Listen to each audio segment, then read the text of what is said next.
Assalamualaikum warahmatullahi wabarakatuh. Kembali bersama saya Pandu Amerta. Malam kali ini saya akan meneruskan cerita yang berjudul Diari Steve. Cerita ini ditulis oleh Bala Karsa. Dan yang baru datang di channel ini, jangan lupa untuk mengklik tombol subscribe dan lonceng notifikasinya, biar kalian gak ketinggalan cerita-cerita misteri lainnya. Oke, gak usah banyak basa-basi. Langsung saja kita memasuki ceritanya. Diari Steve. Andaikan saja aku dapat memilih, akan aku pilih perempuan pendaki guna melengkapi kehidupanku. Buku Diari Steve sudah tak ada catatan lagi. Sejauh itu saja. Namun aku bisa menceritakan apa yang kami lakukan di Ranukumbolo. Dan selanjutnya, aku memperhatikan Steve sangat bahagia waktu itu. Tak ada bekas kesedihan yang terlihat di gurat wajahnya. Bahkan aku melihatnya terkesan bahwa Steve sudah melupakan semua beban hidupnya. Wah, ini anak memang perlu asupan perempuan sepertinya. Kejadian membetulkan resleting Patrika seakan menyapu kenangan akan semua beban di pundak sahabat malangku ini. Semoga dengan basuhan serta dingin segar Ranukumbolo, dia akan kembali ceria dan kembali seperti sedia kala. Maaf Steve, maafkan temanmu ini, teman yang akan membuka diarimu, teman yang akan selalu mengenangmu, akan keberadaanmu sebagai salah satu pengagum Mahameru, sang raja Gunung Jawa. Ku ingin memang sahabatku ini merasakan kebahagiaan. Walaupun aku tahu, aku tak akan mampu bila diriku ada di titik itu. Sebuah titik di mana semua akan menguras tenaga. Bahkan semua keegoisan tak akan mampu untuk menghapus, bahkan melenyapkannya. Ya, rasa sedih. Andaikan bumi tak lagi bundar, andaikan awan tak lagi berwarna, bahkan andaikan laut tak menampakkan gelombangnya, tetap semua tetap akan menggambarkan sedihan. Ayo Bung, kita makan. Biar gak kurus itu badan lo, yang gembul itu, ucapku pada Steve. Anggukan kepala. Ya, hanya anggukan kepala. Dengan model dungunya itu yang diberikan kepadaku. Semua kubiarkan hanya untuk membuatmu bahagia sahabatku. Semua kuberikan agar kau tahu bahwa ada seorang Doni di sampingmu. Setelah makan, kami semua saling bercengkrama, membicarakan masa depan. Masa depan setelah kami tumbuh dunia perkuliahan dan dunia dengan semua keangkuhan. Celana Cadburyku telah basah akan embun Mahameru. Butiran embun telah berubah menjadi salju, bagaikan kristal yang turun dari surga. Lo gak dingin Bung? Itu ada sebat kalau lo mau, ucapku. Aku sebenarnya tahu kalau Steve tak merokok, sebab aku sendiri yang mengantarkannya untuk check up di unit radiologi salah satu rumah sakit di sebelah kampusku. Tapi siapa tahu dia akan menghisapnya. Aku berharap bisa menghilangkan duka lara di dadanya. Bujuk rayu hanya kulakukan agar dia selalu bahagia. karena hanya itu yang bisa kulakukan baginya sahabatku dengan penuh duka lara. Pagi pun memberikan kenangan indah pada kami. Sinar fajar terlihat di celah belahan sang ranu. Ini pengalamanku pertama kali di Ranu Kumbolo pagi hari. Sangat indah. Woi, Bung, jangan sampai tergores. Atau lo makan ya bunga itu. Bisa mampus lo. Teriak teman kami paling depan. Emang tumbuhan apa, Mas? Kok aneh bisa mematikan begitu? Tanya Petrika. Loh, kamu belum tahu ya? Itu verbena. Brasilinisis, Mbak. Ucap ketua rombongan kami dari depan. Kami memilih jalur bawah ketika berada di Cemoro Kandang. Dengan kecantikan bunga verbenanya. Pegal dan sakit mulai terasa di jemari kakuku. Namun semua sudah terbayar separuh dengan keindahan bunga yang katanya mematikan itu. Siang hari kami sudah mulai menemukan pepohonan tinggi dan trek jalan yang amazing. Tertawa bila aku ingin katakan itu, karena kata itu tak setenar sekarang. Sekarang pun tak akan terkenal bila kata itu tak diviralkan oleh anak atau cucu. Atau bahkan cucuku kini. Cemoro Kandang sangat membuatku terpesona akan setiap tiang pancang dari tingginya payung hutan. Ingin ku genggam tanganmu, wahai sahabatku. Ku ingat lagu itu dinyanyikan oleh salah satu penyanyi itu yang terasa riang namun menyuguhkan kebimbangan. Kebimbangan akan kehilangan sebuah sahabat. Sudahlah. Akan kuukir ini sebagai suatu ketidakberdayaanku. Maafkan diriku sahabatku. Akan kuluapkan keluh kesahku pada tulisan ini. Tulisan Doni sahabatmu yang tak pernah menganggapmu mati. Si Steve di mana, Bung? Kok gak kelihatan? Ucap ketua rombonganku. Terkejut aku bukan main. Bahkan Petrika pun tak kuasa menahan keterkejutannya. Padahal tadi aku tuh masih ngerasa kalau di belakang ada Steve. Ucap Petrika kebingungan. Temanku, sahabatku hilang entah kemana. Dan hanya bingungku dan bingung-bingung berjuta bingung. Semua sahabatku di sini yang mencari keberadaan Stephen. Apakah tak ada kejanggalan? Tentunya masih banyak kejanggalan itu yang harus aku ungkapkan dari setiap goresan tinta di buku di hari itu.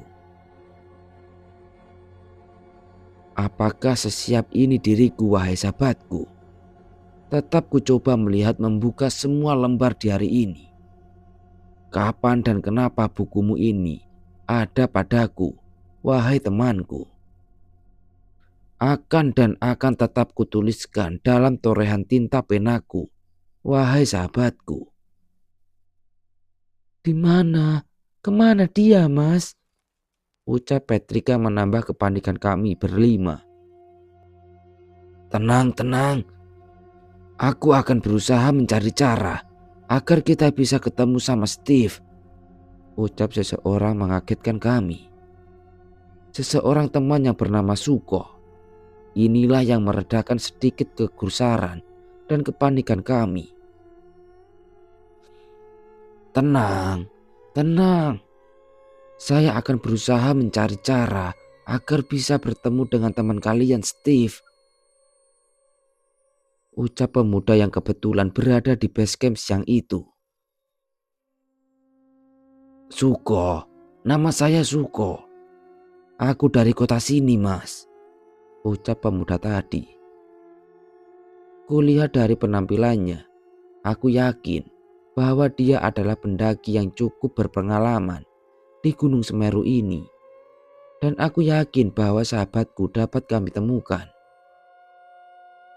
Wahai burung biduan alam, ku persembahkan semua tangisku akan kicaumu, agar hati ini dapat sedikit merasa bahagia atas kicau indah bersama ditemaninya sahabatku tercinta. Mas, Mbak, tolong kita berdoa saja ya. Yang aku tahu teman Mas sudah dibawa pergi sama, ucap si Suko tak melanjutkan bicaranya. Woi, jangan asal bicara kamu. Mencari saja belum kamu lakukan.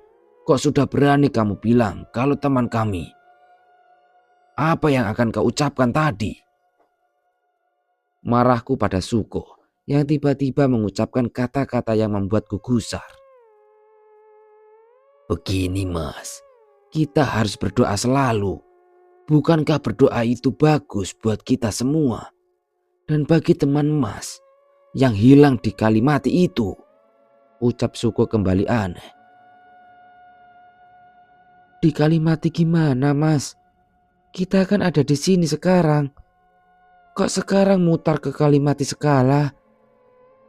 Ucap Petrika juga tak percaya dengan apa yang diucapkan Suko. Ya, teman kalian ada di Kalimati saat ini. Namun tenang saja, mungkin dia sedang ingin menyendiri. Tambah Suko meyakinkan kami. Wahai temanku, akan ku tambah torehan pena ini di buku diarimu agar lengkap akan perjalananmu menempuh Mahameru nan megah. Sekali lagi maafkan temanmu ini. Terus kami bagaimana sekarang Mas? Masa harus ada di sini tanpa mencari Steve? Ucapku sekali lagi menanyakan apa yang harus kami lakukan. Begini saja, Mbak, Mas. Kalian buka tenda saja di sini. Bermalam di sini semalam. Kalian tidak perlu melanjutkan perjalanan ke atas sebelum temannya yang hilang ditemukan, ucap Suko padaku. Tak terasa siang cepat digantikan malam. Dengan turunnya embun yang kian pekat akan rasa kelam, kami mendirikan tenda di sini guna menuruti apa kata Suko. Suko adalah salah satu pecinta dan relawan dari kota ini. Kota di mana Mahameru berada. Dia juga mapala di salah satu perguruan tinggi kejuruan di kota Malang. Tentunya dia lebih paham akan jalur di Semeru ini.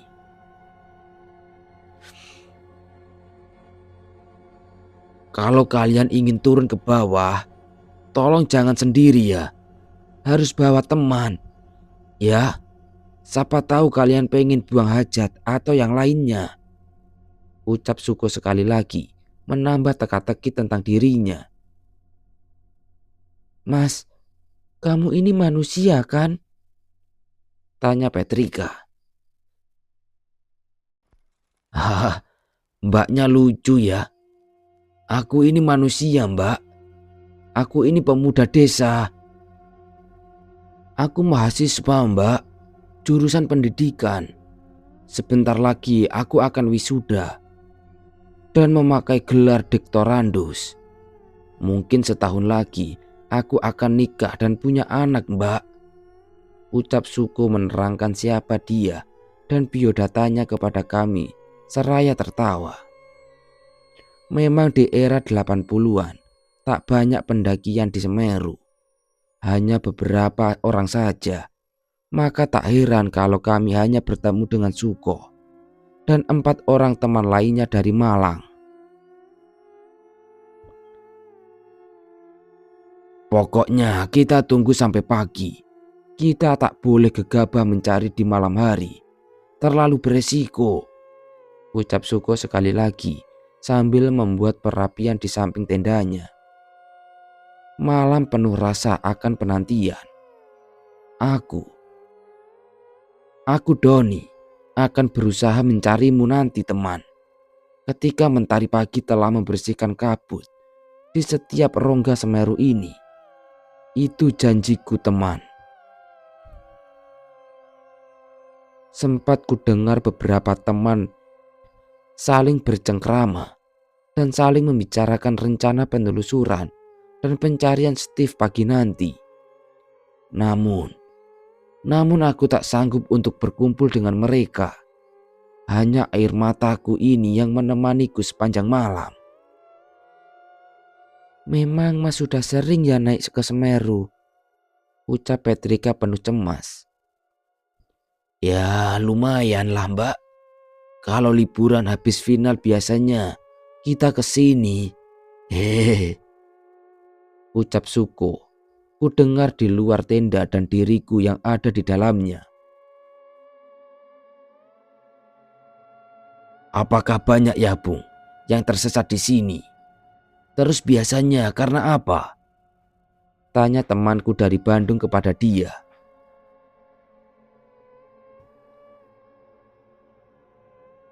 Sebenarnya Semeru tak semenakutkan yang kalian pikirkan. Di sini sama layaknya dengan gunung lainnya.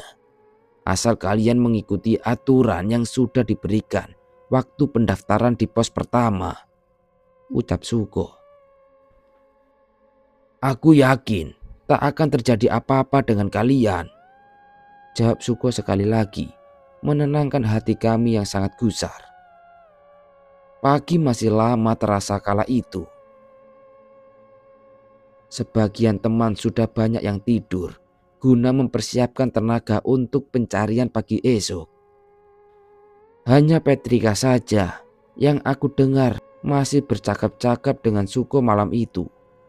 Malam yang penuh bintang, malam yang penuh ketidaknyamanan.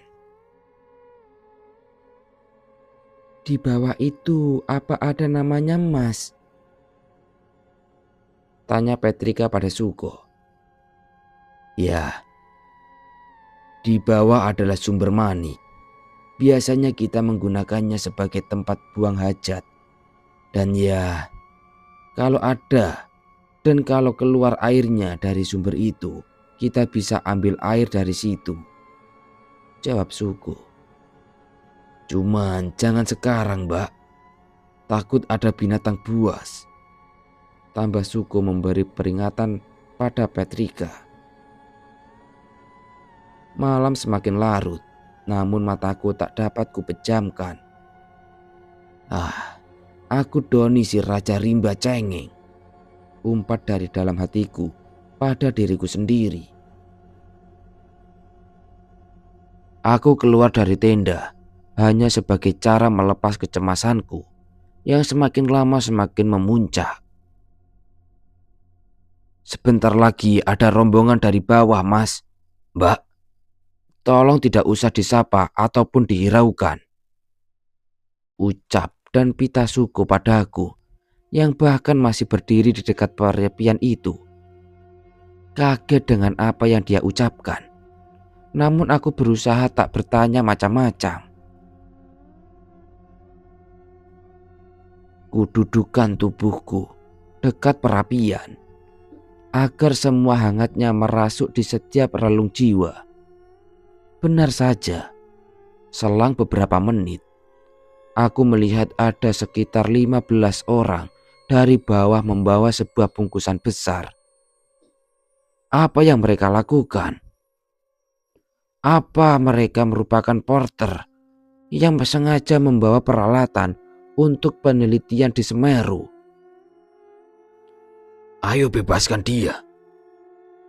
Sekelompok orang menyerukan semua kata-kata yang tak aku mengerti. Suko mulai beranjak dari tempat duduknya. Entah mau melakukan apa pemuda itu. Menengo, ojo sampai mengganggu koncolan koncoku,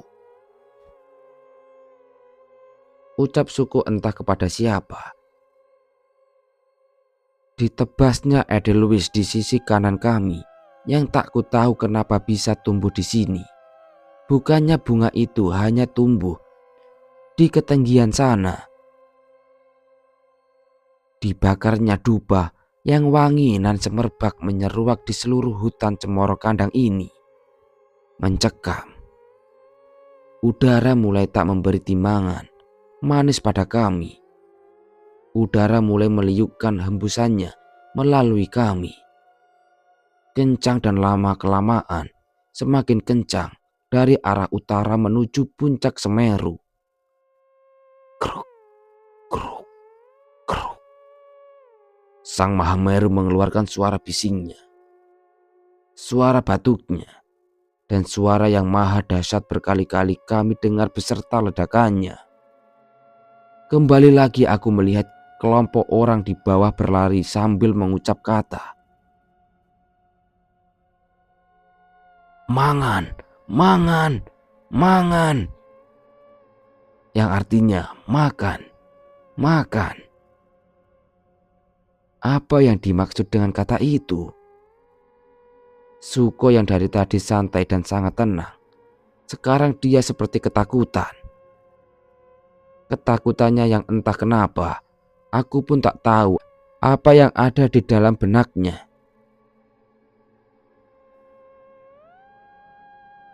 "Tolong panggilkan semuanya, suruh bangun dan berkumpul di sini.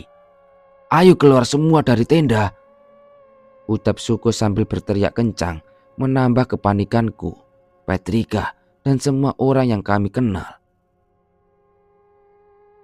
"Apakah hanya ini? Apakah sudah keluar semua teman-teman kalian di tenda?" tanya Suko padaku. "Ya, sudah keluar semua," jawabku penuh cemas dan tanya. "Rong-rong asem. Jayane menungso kang maha kuwasa, lemah tekani raga, surya tekani nyawa, landhep jagat jagate menungso, aja landhep marang jagat dedemit. Sing gawa ala lan lara." Rapalanku rapalan donga. Dongane ana saka Bapak Biyunge, Gusti Pangeran Maha Agung. Agunge marang anakmu Suko lan sak kancane. Aja ndemok aja nggodha. Panganan sing kudu mbok pangan, untalan sing kudu mbok untal, cecepen sing kudu mbok cecep. Mung aja sampe ngerusak-ngerusak jabang bayiku teko alam donya. Demit dadi ya demit, menungso tetep menungso. Badanku gemetar tatkala melihat Suko merapalkan mantra itu. Apakah dia benar-benar seorang mahasiswa yang katanya generasi akademik? Tapi kenapa dia bagaikan sudah hafal di luar kepala setiap ucapan mantra itu? Doni, kenapa kamu yang anak metropolitan begitu dangkalnya akan semua ini? Apakah aku harus menambah pengetahuanku sebagai seorang aktivis dan pecinta alam? Dalam ketakutan dan ketegangan yang mencekam kami semua orang di kelompok kami saling berpegangan tangan sambil terus berdoa agar keselamatan kami selalu dilindungi oleh Tuhan. Sekarang kalian semua, apapun yang terjadi dan kalian lihat, tolong tetap diam dan jangan bergerak. Apapun yang terjadi, ucap Suko pada kami dan terus menatap tajam ke arah kami semua, satu persatu, tak terkecuali Petrika yang gemetar ketakutan. Di kejauhan kulihat temanku Steve dibopong oleh kelompok orang dari bawah itu. Temanku dibawa ke atas. "Woi, itu temanku, tolong bantu," ucapku dalam kekhawatiran, kebingungan, dan ketakutan. Jangan Jangan kau coba-coba lepas pegangan tanganmu, Mas. Tetap konsentrasi dan berdoa. Sanggah Suko seraya meneriakkan suaranya padaku. Aku sangat takut, bahkan untuk melepas pegangan tangan di antara kami. Bahkan untuk melepas pegangan tangan di antara kami saja, aku tak berani menanggung resiko bila terjadi apa-apa pada kami semua.